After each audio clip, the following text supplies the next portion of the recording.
पूछूंगी पहले आपसे यही कि इजराइल से प्रॉब्लम है, जलेबी से प्रॉब्लम है, ईवीएम से प्रॉब्लम है। इस चुनाव में किन किन चीजों से प्रॉब्लम है? क्योंकि चुनाव का ऐलान हो चुका है और विपक्ष की फहरिस्त तो तैयार होगी।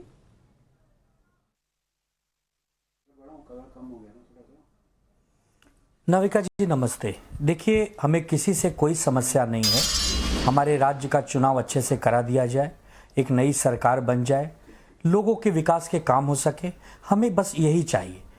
दुनिया में जो हो रहा है उसके लिए केंद्र सरकार बैठी है, हमारी विदेश नीति है, वो देख लेगी। लेकिन हम चुनाव आयोग से इतना तो ज़रूर कहेंगे कि आदरणीय चुनाव आयोग साहब, पक्ष और विपक्ष में भेदभाव मत करिए, एक ही चश्मे से देखिए।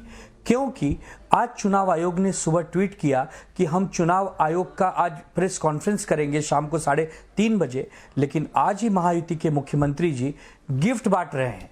ठीक है, गिफ्ट बांटिए, गिफ्ट बांटना भी चाहिए, लोगों को सुख सुविधा मिलनी चाहिए। लेकिन जब चुनाव आयोग आचार संहिता लगाने वाली है, उसके 4 घंटा पहले भी अगर आप योजनाओं की बरसात करेंगे, आप नए नए तरीके से लोगों को मदद पहुंचाने की कोशिश करेंगे कि लोग हमें मतदान करें, ये अच्छी बात नहीं है। ये टीएन शेषन साहब के समय में नहीं होती थी।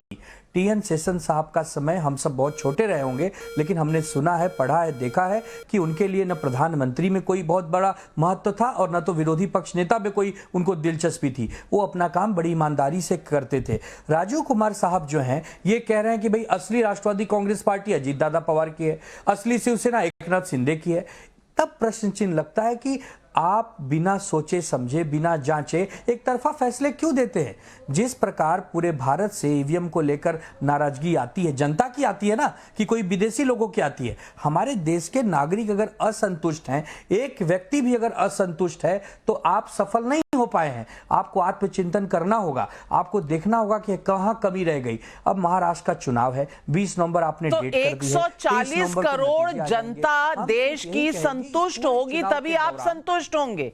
आप शपथ ग्रहण करेंगे जम्मू कश्मीर में, जहां विपक्षी पार्टियां जीती हैं, आप शपथ ग्रहण कर लेंगे तेलंगाना में, कर्नाटक में, लेकिन हरियाणा में जलेबी अगर होगी तो उसमें आपको बहुत दिक्कत हो जाती है।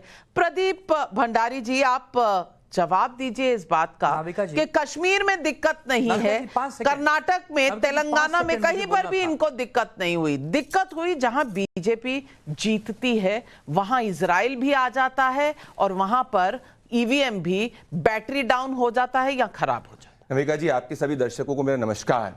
पहले तो उन्होंने बात करी टीएन शेषन जी की, कि देश को जानने की अच्छी तरीके से जरूरत है कि टीएन शेषन जिनकी वो बात कर रहे हैं, वो कांग्रेस पार्टी के टिकट के ऊपर चुनाव लड़ चुके हैं।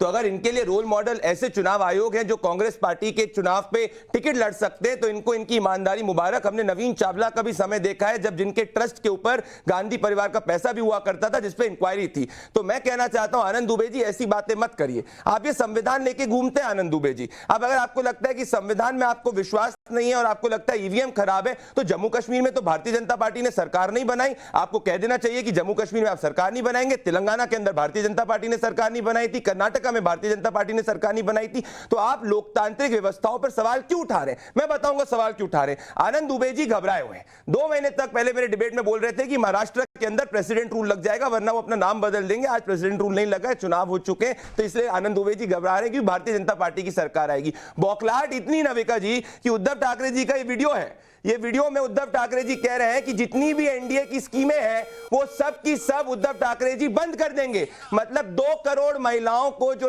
लाडकी बहना के तहत महिलाओं को पैसा मिल रहा है, वो एनडीए की सरकार, अगर इनकी सरकार आएगी, महायुति की नहीं आएगी और महाविनाश अगाड़ी आएगी, तो ये बंद कर देंगे। इसीलिए महाराष्ट्र की महिलाएं इनको जवाब देने वाली है। इनने डिफेंस मैकेनिज्म तैयार कर लिया नाविका जी, जिसमें कि अगर ये हार जाएंगे तो ईवीएम पे ब्लेम कर देंगे, और यही अभिषेक सिंह की पूरी रणनीति है। जवाब दीजिए, काउंटर आनंद दुबे जी। नाविका जी, नाविका जी, नाविका जी, नाविका जी, किस किताब में लिखा है कि अगर कोई बड़े से बड़ा अधिकारी रिटायर होने के बाद चुनाव नहीं लड़ सकता, राजनीति में नहीं आ सकता, सामाजिक जीवन में नहीं आ सकता? अगर टीएन शेषन साहब ने कांग्रेस से चुनाव लड़ा है तो बड़े खुशी की बात है, उन्होंने लोकतांत्रिक ढंग से चुनाव लड़ा है। इसमें भारतीय जनता पार्टी के प्रवक्ता को निराश होने की कोई आवश्यकता नहीं है। और रही बात चुनाव आयोग की निष्पक्षता की, अभी अभी मुंबई में लोकसभा के चुनाव हुए थे। उत्तर पश्चिम लोकसभा सीट से अमोल कीर्तिकर जी को 48 वोटों से हरा दिया गया। पहले 600 वोटों से जीते थे, जल्लोष हुआ, माला पहनकर बाहर आ गए, फिर चुनाव आयोग कहता है तो 48 वोट से हरा दिए गए। तो ये दुर्भाग्यपूर्ण है। किसी को 48 वोट से, 32 वोट से जब किसी को हराया जाता है ना, तब वहां दुख पहुंचता है मेरे मालिक। इसके लिए आप ये मत कहिए कि ये तो गोल पोस्ट ही चेंज हो गया। पहले कहते थे कि कोई पॉलिटिकल अफिलिएशन नहीं होना चाहिए। आप कह रहे हैं अगर चुनाव कांग्रेस की टिकट पे लड़ा तो क्या प्रॉब्लम है? जब आप व्यक्ति भारतीय जनता पार्टी से लड़ लेता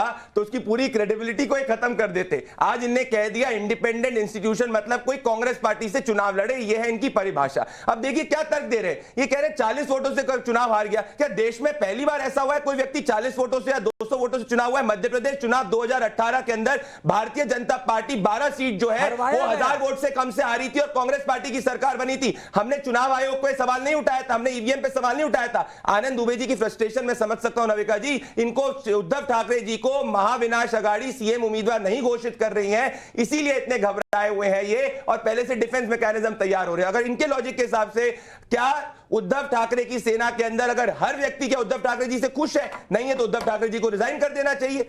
कैसा लॉजिक दे रही है? इनको घबराहट यही है कि महाराष्ट्र में एनडीए ने काम किया है और ये जब जनता के बीच में जाएंगे ये महाराष्ट्र को चुनाव हारने वाले हैं। इसीलिए जिस तरीके से जलेबी कांग्रेस ऑफिस से वापस होगी, इस बार लड्डू जो है वो शिवसेना के ऑफिस से, उद्धव सेना के ऑफिस से वापस होने वाले हैं। अजय वर्मा जी अब मैं आपसे सवाल पूछती हूँ और मेरा सवाल बड़ा छोटा बड़ा आसान सा सवाल है। देश में क्या अब जलेबी बनना बंद हो जाना चाहिए? जलेबी को बैन कर देना चाहिए क्योंकि पेजर विस्फोट हुए हैं तो ईवीएम बैन होने की बात हो रही है, तो जलेबी भी बैन कर दीजिए, ईवीएम भी बैन कर दीजिए, बस मंदिर में बैठ के हम लोग घंटी बजाया करेंगे। अजय वर्मा जी ये कौन से तर्क हैं?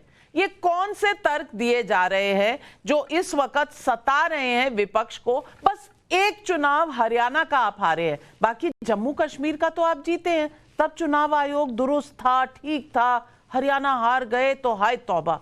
ये कैसा आर्ग्यूमेंट है? देखिए खाली हरियाणा की बात नहीं थी। जब छत्तीसगढ़ जीते, जब राजस्थान जीते, जब मध्य प्रदेश जीते, तो यहां भी जब पेगासिस आया था, अब पूरे देश में हो सकता है आपका भी शायद रिकॉर्ड करा हो, मुझे नहीं पता, लेकिन हमारे कांग्रेस के कुछ बड़े नेता और बहुत सारे लोगों के पेगासिस से वो इजराइल से सीधा आया था। तो क्वेश्चन मार्क तो उठना जायज है नाविका जी। अगर लोकतंत्र में इतना विश्वास है, ना कर ना डर, अमेरिका जैसा समृद्ध राष्ट्र भी बैलेट पेपर से चुनाव कराता है तो आप भी बैलेट से करा दीजिए। दूध का दूध पानी का पानी हो जाएगा, पता चल जाएगा इस देश में कौन किसके साथ था, कौन किसके साथ नहीं है। अब आप आ जाइए, ये 13 करोड़ जो हैं करीब लोग हैं मध्य प्रदेश में, महाराष्ट्र में, और करीब 6 करोड़ 33 लाख वोटर्स हैं। 288 सीटों के इस चुनाव में हम ये चाहते हैं कि महाराष्ट्र के देवतुल्य वोटर्स पर पेगासिस का, इजराइल का और ईवीएम नामक उस बुरी दशा का साया ना पड़े जिसकी वजह से चुनाव कलंकित होता हो, जिसकी वजह से उंगलियां उठती हो। रहा सवाल, भंडारी जी योग्य प्रवक्ता है, वो कह रहे थे टेशन साहब चुनाव लड़े। अरे भाई मुख्य जिसे बोलते हैं भारत सरकार में सबसे बड़ा दर्जा होता है मुख्य न्यायाधीश का। आपने तो मुख्य न्यायाधीश को नॉमिनेट राज्यसभा से करके भेज दिया, अपने ऑर्डर करा के और उनके खिलाफ वो करा कर। तो भाजपा जो कर सकती है वास्तव में इस निराय में कुछ नहीं कर सकता। इस वक्त ये चुनाव आयोग, देखिए सेशन साहब के टाइम में चुनाव आयोग देवताओं की तरह काम करता था। अजय वर्मा जी, चुनाव आयोग कम से कम वो पार्टी जो किसी चुनाव लड़े हुए इंसान को जज बना सकती है, वो ऐसे तथ्य ना उठाए तो बेहतर रहेगा। कम से कम आबरू इज्जत ढकी रहेगी। लेकिन प्रदीप भंडारी, नविका जी, अगर ये सचिन तेंदुलकर जी को नॉमिनेट कर सकते, नॉमिनेट तो वही लोग होते हैं जिनने देश की सेवा करी है। इनको देश की सेवा किए लोगों से चिढ़े, इसीलिए दिक्कत है। इनको समझ नहीं आ रहा चुनाव लड़ाना और नॉमिनेशन में फर्क है। अजय वर्मा जी, यही फर्क है जलेबी फैक्ट्री में बनने और हलवाई के बीच में। ये रहा पूरा का पूरा रिजल्ट। और कोई ईवीएम भारतीय जनता पार्टी के समय ऐसा हुआ है 2014 के बाद से ईवीएम आए, ठीक इसी तरीके से अपनी झूठ की दुकान को आगे ले जा रहे हैं। हरियाणा में इनकी झूठ की दुकान जो है वो हार गई थी, तब भी नहीं समझ रहे। अजय वर्मा जी, जनता की बात करिए, दलितों की बात करिए, संविधान की बात करिए, तब जाके कुछ वोट मिल जाएंगे। मान भी जाइए अजय वर्मा जी, लेकिन विवेक साइलेंस